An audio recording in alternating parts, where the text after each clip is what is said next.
Da li ste znali da ako ste predebeli u GTA San Andreasu, to Reno neće dozvoliti da igrate misiju Crni projekat?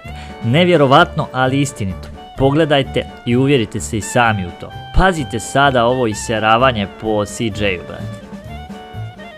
Gledajte ovaj rad. CJ ovako sa stomakom hoda, jadan. Gledajte ovo sada. Zove to Rena.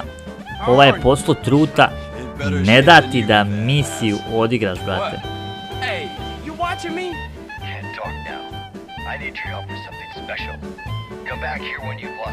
Dođi, kaže, kada smršaš. Debeli. Doviđenja.